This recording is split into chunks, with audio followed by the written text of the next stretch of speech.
Bueno, muy buenos días. Volvemos a tener el gusto de tener con nosotros a Ana María Rodríguez, que nos había quedado en suspenso aquel 1907, ¿no? Donde Gabriel Terra se manda una imprudencia en su cargo de ministro de Industria. Bueno, ¿cómo siguió la historia esa de los límites? Bueno, la historia increíblemente se agudizó al otro día, porque el decreto fue del 3 de agosto de 1907, el famoso decreto de pesca, y al otro día se produce el hundimiento de un vapor, del vapor Constitución, que hacía la carrera entre Paysandú y Montevideo, se hunde a 2 kilómetros de la costa uruguaya frente a Conchillas, en Colonia. Y entonces, en lo que obviamente Uruguay consideraba aguas uruguayas. Y aparece mientras lo está auxiliando otro vapor, un vapor uruguayo que vino a auxiliarlo, el huracán, aparece una lancha con marinería argentina de Martín García, armada, que se llevan a los marineros del huracán detenidos a interrogarlos a la isla Martín García, etc. Todo eso desata lógico, primero se enteran en Colonia, hay protestas, bueno, los patrones del huracán hacen una denuncia en el consulado, bla, bla, bla, pero empieza a trascender a la prensa de Montevideo. Entonces le empiezan a exigir al gobierno que le pida cuentas a Argentina sobre lo que pasó.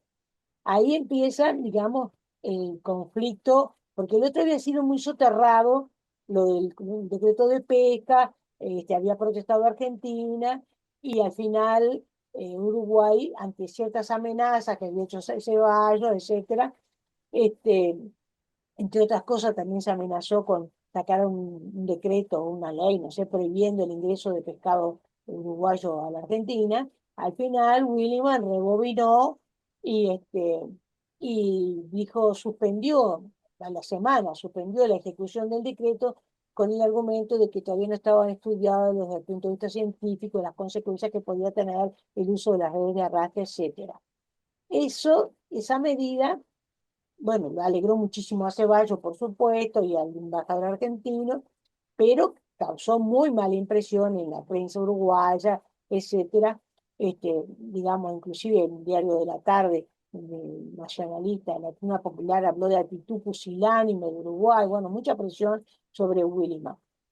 Pero al otro día se produce este otro elemento, ese otro evento que es muy desgraciado. Entonces, ahí, bueno, empiezan las protestas primero de tipo personal, no formal, para que dé explicaciones a Argentina, más bien para que se disculpe a Argentina.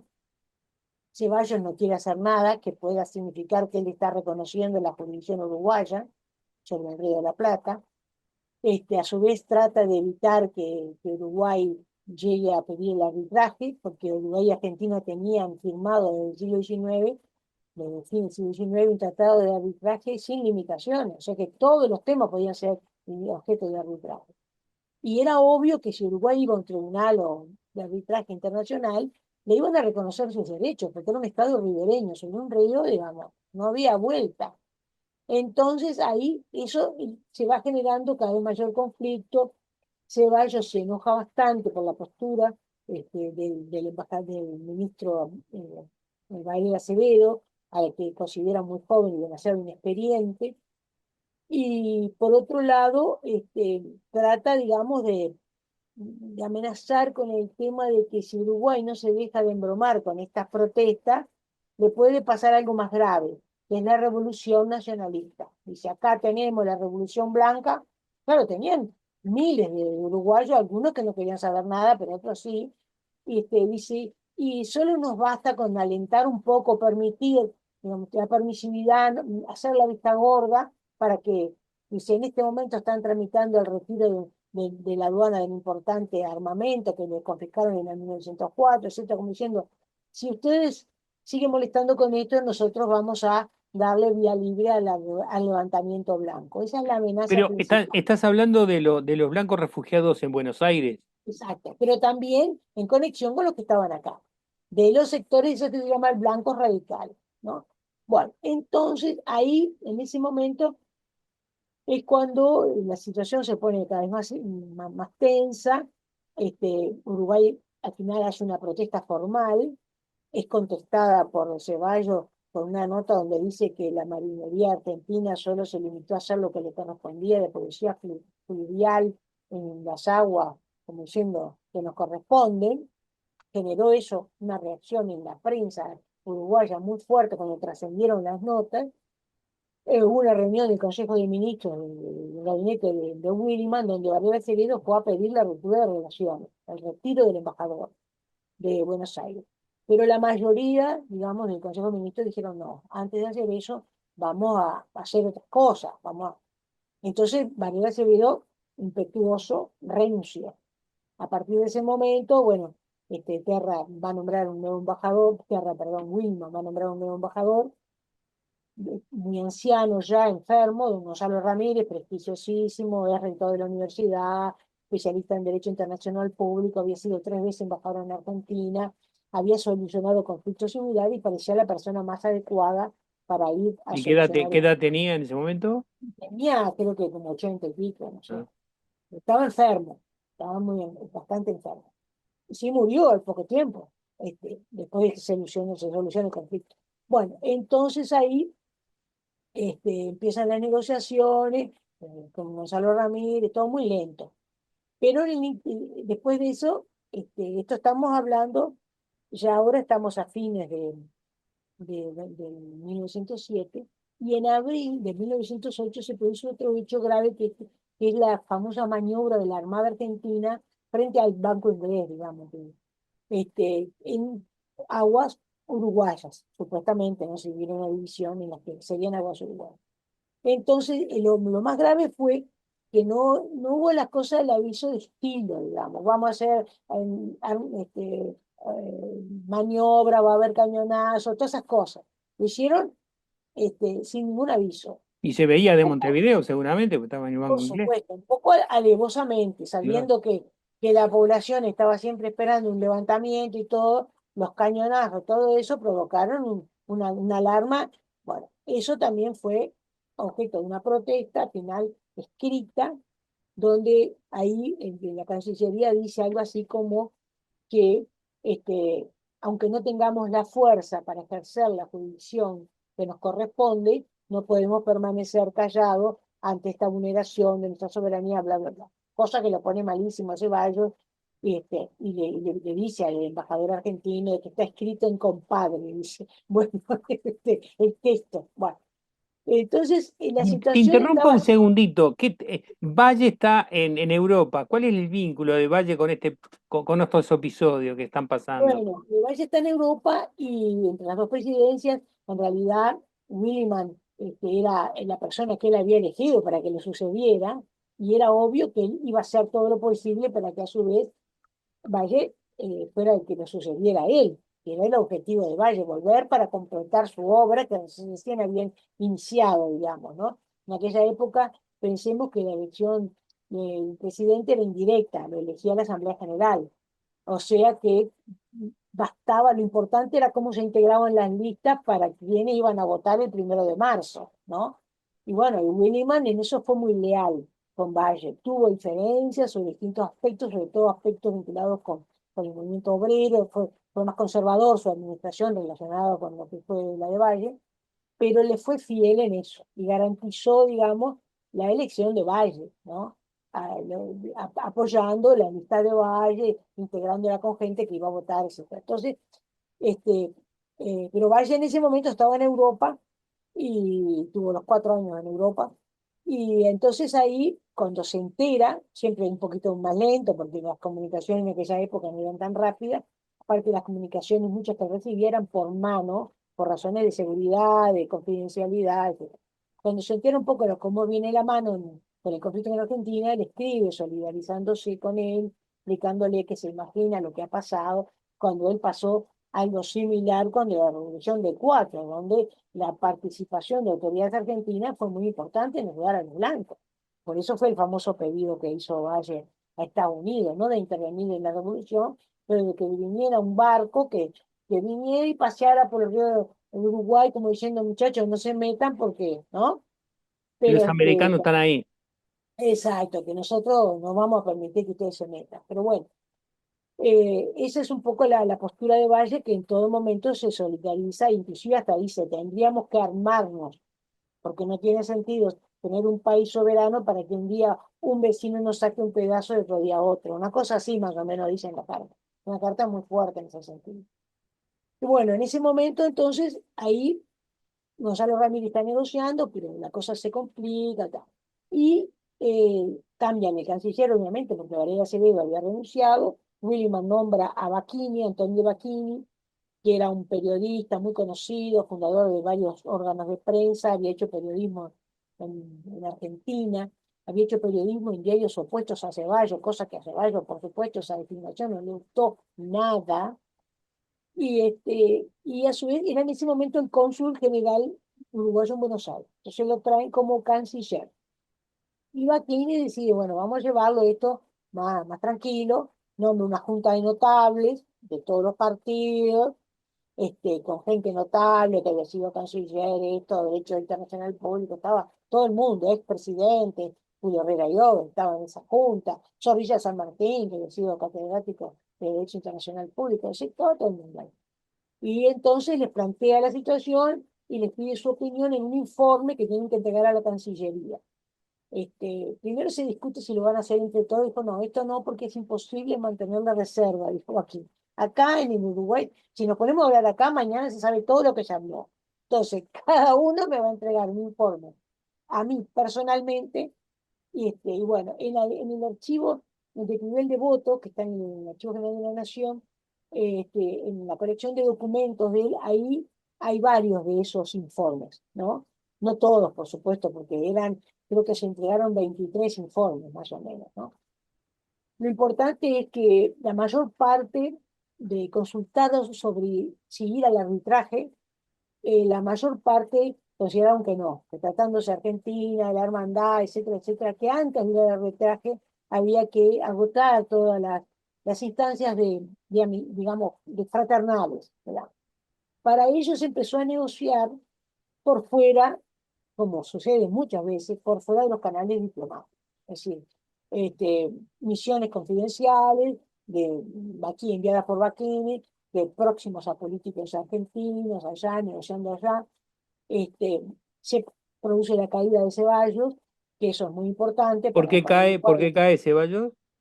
Ceballos cae porque él presenta en una sesión secreta del gabinete, o no me acuerdo si fue en el gabinete, este, un plan de guerra contra Brasil, y eso trasciende. Los enemigos de Ceballos lo sacan, lo publica La Nación, habla de eso, y hablan de que es una política suicida, y critican toda la política de Ceballos, que era de gran enfrentamiento con el barón de Río Branco, que tenía ya un enfrentamiento casi personal con él. Muy bien. Entonces, Ceballos finalmente se ve obligado a renunciar, porque Figueroa Alcorta, el presidente argentino, se da cuenta que justamente está tratando de que le aprueban un presupuesto de armamentos que si Estanislao Ceballos y el canciller no se lo van a aprobar. Entonces, se ve que no sé si le pide la renuncia, y ahí renuncia y ya, digamos, la cosa se hace mucho más llevadera para las negociaciones. Belicoso este Ceballos, ¿no? Enfrentamiento armado con Uruguay. Era un hombre habilidoso, sí, y tenía el apoyo de la Marina, ojo, Ah, mirá. porque todo este tema de la jurisdicción y de por qué no le querían dar los derechos a Uruguay, el argumento central era de algunos marinos de jerarquía que decían, el Río de la Plata es clave estratégico para Argentina porque es la entrada y salida de la producción, etcétera. Hay que saberlo defender. Uruguay no tiene nada para defenderlo, por lo tanto no tienen derecho para ejercer la jurisdicción. Nosotros tenemos que defenderlo y por nosotros tenemos que poder determinar dónde ubicar las defensas. Ese era el argumento central y ese era el que estaba alineado Ceballos, evidentemente, ¿no? Claro. Pero bueno, finalmente hay inclusive Figueroa Alcorta, le encarga una misión confidencial a Ramón J. Cárcano, que es una figura muy interesante, y que tenía muchos vínculos en el Uruguay, porque él estaba casado con una uruguaya, con la hija de Pedro Sáenz Sumarán, una familia muy conocida de la alta sociedad, del alto comercio montevideano, y venía todos los veranos a veranear a la chacra de los Sáenz de Sumarán, ahí por la zona de Punta Espinillo, por atrás del cerro, esa zona, ¿no? Punta Yegua, no sé cuál. Entonces él ahí, desde ahí, hay unas cartas muy lindas que le escribe a Figueroa Alcorta, que yo vi en el Archivo General de la Nación Argentina, en Fondo Figueroa Alcorta, donde apenas empecé a mirar algo, pero me encontré justo esas cartas, que fueron fantásticas, porque él explica, digamos, que en realidad eh, ahí tiene un documento que es una maravilla de percepción, un tipo muy sensible, ¿no? Y cuenta, bueno, lo bien que lo han atendido, las entrevistas que ha tenido con el presidente, con el canciller, que todos quieren solucionar el conflicto, y le dice que no tenemos mejores amigos que los uruguayos, pero que hay que ser muy respetuoso con el tema de, como diciendo que la debilidad crea una sensibilidad muy especial. Si por ser un país chico, pequeño, etcétera, Uruguay, digamos, como que no admite digamos, hay que tener cuidado para no herir esa sensibilidad, etcétera, etcétera. Y, y es muy linda toda su postura. Y él es el que hace con Baquini casi toda la negociación. Y Repetime el después nombre de este señor que no me quedó. Ramón J. Cárcano, que Carca. fue una figura muy importante de la política argentina, y su hijo, Miguel Cárcano, un embajador también muy conocido, etcétera. Y yo inclusive he trabajado en un artículo, en un capítulo de un libro que no lo incluyo acá porque ya está editado el libro, pero hice un trabajo después sobre él, que se llama La diplomacia clandestina, Ramón J. Cárcano y la solución del conflicto limítrofe, que se publicó en un libro, en Argentina, un libro que coordinó la colega argentina Beatriz Gales, que se llama Hacedores de las Relaciones Diplomáticas, una cosa así, donde analiza un poco el papel de Cárcano y más en detalle esas cartas. Pero lo interesante es que se llega finalmente a una solución. Ahí Batini tiene la diferencia de invitarlo, de decirle a Gonzalo Ramírez de que firme él el protocolo. En realidad lo han negociado todo por atrás de Gonzalo Ramírez y de todo para que, porque estaban muy enfrentados ya, todos. Entonces, Uruguay no solo cambió al embajador, cambió primero el canciller, después el embajador, y a su vez hacen negociaciones por atrás. También Figueroa Alcorta. Y al final llegan a una solución que en realidad es un documento que no dice prácticamente nada, que volvemos a estar como antes y que cualquier problema que surja lo solucionaremos en el marco de la fraternidad y que siempre nos ha acompañado, etcétera, etcétera.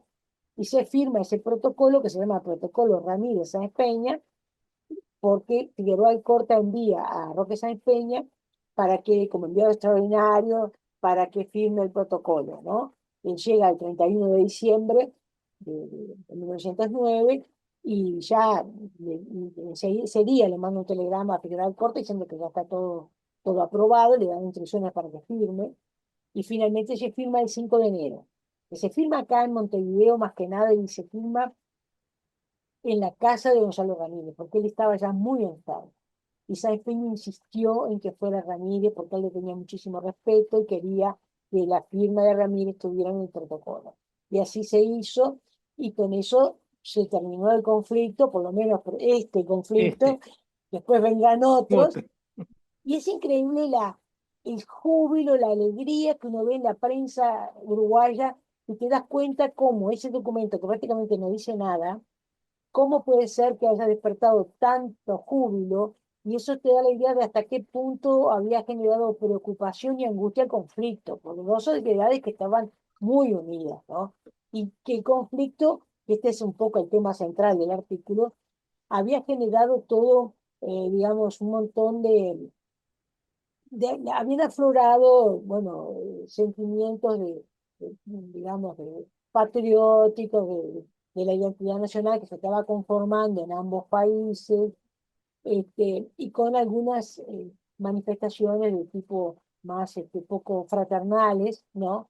Que fueron en los dos lados. O sea, por ejemplo, en Argentina un órgano de prensa llamó a echar a todos los funcionarios, que eran miles, uruguayos que estaban en la administración, le echando la culpa a Julio Argentino Rocco, que había metido un montón de orientales que eran funcionarios y que ¿Quién los seguramente había metido? ¿Quién los había metido? Julio Argentino Roca, Ah, cuando era presidente, Roca, y que entonces, que esa gente, además con el nacionalismo que tienen los uruguayos, son todos potenciales traidores, digamos, además se hicieron unas fake news de que Varela Acevedo había contratado, había sobornado funcionarios de la Cancillería Argentina para robar planos, bueno, toda una cosa así Pero de este lado también hubo unas cosas insólitas en ese sentido, como un comerciante que puso todo corbatas verdes en la vidriera y con un cartel exhortando a los que apoyaran a Uruguay y usaran la corbata verde. Una cosa insólita. Es un poco tomándole el pelo en forma irónica, pero muy sutil, escribió en su columna que tenía Samuel Blix, un periodista muy prestigioso uruguayo, que firmaba como suplente en el día, escribió algunas cosas poniendo en ridículo lo de acá y lo de allá, y diciendo, digamos, que no era, porque poco menos que decían que allá le estaban matando el hambre a los uruguayos y hacían eso. Entonces dice, no todo el mundo, como diciendo, no es por cualquier cosa que se le da porque había, por ejemplo, generales muy importantes del ejército argentino que eran uruguayos, y los va nombrando, o periodistas de primer nivel, Macchini había sido uno de ellos, pero no era el único, Piqué, hubo un montón, digamos, de periodistas que ocupaban cargos importantes y que estaban en la prensa argentina, y que dice como diciendo, no, no a todo el mundo se le da esas posturas solamente porque sí, es porque por sus propios méritos y todo eso. Y eso es un poco interesante lo que, digamos, muestra este conflicto, que permite ver esa, digamos, esa exacerbación del sentimiento patriótico.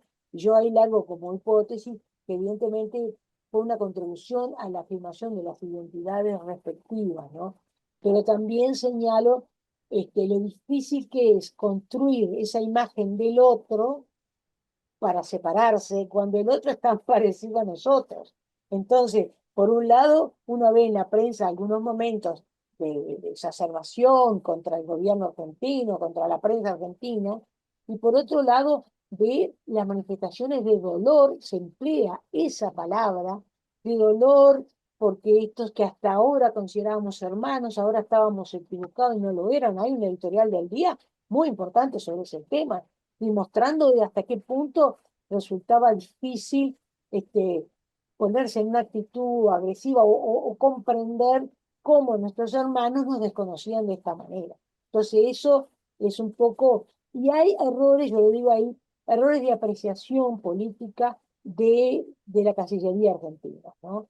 Primero de Ceballos, de pensar que la opinión pública uruguaya no estaba preparada para un acercamiento con Brasil, que no es así para nada, y de pensar, eso el embajador argentino, de pensar que era mentira las cosas que estaba diciendo en ese momento Río Branco, estaba negociando paralelamente el conflicto que solucionó los límites con Brasil, el tratado de rectificación de límites con Brasil que se firma en octubre de 1909, donde ahí Brasil, sin pedir nada a cambio, devuelve a Uruguay la navegabilidad común, digamos, en la Laguna Melín y el río Jaguarón, cosa que había perdido con los famosos tratados del 51, cuando la Guerra Grande que había firmado Andrés Lama, en situación de bastante desesperación del gobierno colorado de Ana ese María, momento.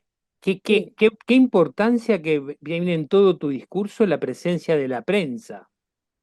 impresionante. ¿Por Y qué?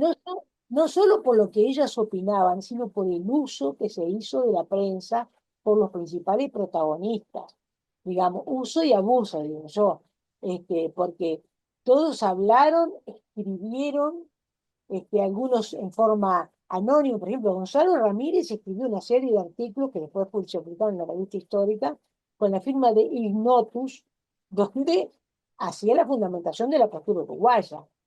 Eduardo Acevedo Díaz, que había sido el embajador uruguayo original, después fue sustituido, pero el embajador, era embajador en Buenos Aires, él 2x3 daba unas declaraciones de prensa que hasta ellos se ponía malísimo. Tenía cierta razón, porque dice, no corresponde que un embajador esté dando entrevistas y hablando sobre los temas que se están discutiendo a nivel diplomático. No corresponde. Pero él lo hacía porque quería dejar sentada la postura uruguaya, ¿no? Y después, por ejemplo, en el lado, bueno, en Argentina, Ceballos tenía la prensa de la cual había sido director. Él pasó del cargo de director de la prensa a la Cancillería. O sea que Sí, lo desde mismo que allí, pasó con Uruguay entonces. Claro, un había hecho, periodista, canciller. sí, claro, pero no es lo mismo, porque Valeria Silvio nunca tuvo, escribió algunas notas en el día, pero no tuvo digamos, la carrera que había hecho Ceballos, que había entrado allá abajo y hecho toda la carrera en la prensa y se había convertido en el director del diario. Entonces, la prensa le respondía a él. Había otro diario que se llamaba Sarmiento, que era prácticamente su voz. Él les escribía y decía lo que tenían que poner, ¿no? Y eran muy agresivos en algunas cosas. Por ejemplo, hay un suelto, cuando nombran a Gonzalo Ramírez, embajador, hay un suelto en el diario Sarmiento que dice, el nuevo embajador uruguayo es persona no grata. Era un Mm, santo, el pobre Gonzalo Ramírez, todo el mundo lo respetaba mucho. Persona no grata. ¿Por qué? Porque era un Ramírez, y los Ramírez eran enemigos de Uruguay, y empezó a sacar todo, ¿no? Y hasta el pobre Carlos María Ramírez, que ya estaba muerto, aparece como un elemento central en el conflicto, mira. porque el embajador se entera, embajador argentino, de que en el año 93, creo, que era senador Carlos María Ramírez, había elaborado una memoria sobre, a raíz de una consulta sobre temas de límites y esas cosas, donde había aconsejado al Uruguay no aceptar, en un pedido de Argentina para canalizar el canal del Indio, para ahondarlo, ¿no? Que no aceptara nada si antes Argentina no firmaba un protocolo reconociendo los derechos de Uruguay sobre el Río de la Plata. Y entonces esa Lara se entera de eso y le cuenta a Ceballos. Y ahora esa memoria fue, digamos, leída por Carlos María Ramírez en una sesión secreta en el Senado. Y eso estaba guardado en la caja de fierro, como dice así, en la caja de fierro del Senado, que todavía existe, creo. La caja donde ahí se guardan las cosas, viste, que no están para consulta de, ¿no? Y entonces Ceballos le dice que por favor haga lo posible por conseguir esa memoria, está desesperado por conseguirla. La de Salaga no la consigue la memoria, pero sí les queda siempre el recuerdo ese nefasto de Carlos María Ramírez. Debo decir, para los que estén interesados, que el texto de esa memoria está en el archivo de nivel de voto en el sector de documentos.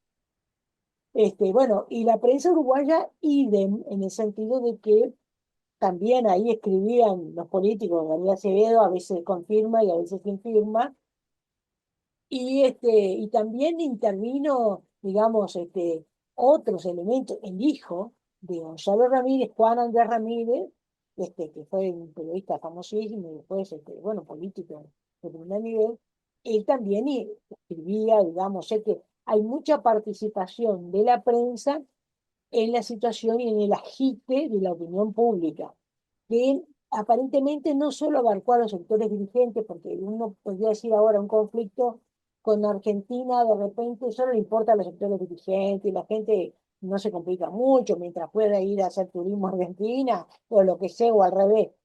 Pero, por ejemplo, yo pongo ahí un testimonio de que se ve que la reacción nacionalista abarcó a sectores más amplios, ¿no? Entonces hay un memorialista, García Moyano, que tiene un libro precioso que se llama El pueblo de los Positos o algo así, que cuenta de cuando él vivía en Positos, que Positos estaba en ese momento, era como las afueras, ¿viste? Se viajaba y tal, era como, este, y había residencias de verano. Williman, inclusive se hizo una residencia a Positos cuando todavía no estaba unido a Montevideo, digamos. Bueno, y él entre las cosas que cuenta que era un La quinta de niño, Williman en la Avenida Brasil era eso, era el claro. veraneo. Y bueno, y entonces este hombre, García Moyano, cuenta que cuando era niño, que es en el momento del conflicto, iba con un amigo y el padre a un cinematógrafo que estaba en la Plaza Independencia. Y en ese cinematógrafo pasaban, antes de la película, pasaban algunos noticieros argentinos y aparecía Ceballos y dice que era una silbatina general en el cine. Mira. Y el dueño del cine paraba la película ahí para que lo pudieran silbar más, ¿no? Ah, Bueno, y después otra cosa que me pasó mi amiga historiadora de carnaval, Milita Alfaro, un día que se enteró, ay, pero yo no sabía que estabas trabajando ese tema, y dice, tengo una cosa de la murga Pobres Negros Orientales, me pasó la letra, está genial, y habla de, como las murgas que siempre hablan de todo lo que pasa, ¿no? Y habla de que no sé cuánto, si Ceballos se cree que el oriental sea batata, le saldrá el tiro por la culata, todo así, ¿viste? O sea que el conflicto estaba, digamos, la gente sabía, hablaba de eso, ¿no? No era qué una bárbaro, cosa. qué bárbaro. Ana Entonces, María, La verdad que fue un gustazo, fue un gustazo. Igualmente, Bueno, la seguimos la semana que viene. cuando tú quieras. Bueno, Muchas, hasta luego. chao, hasta Chao, chao. luego.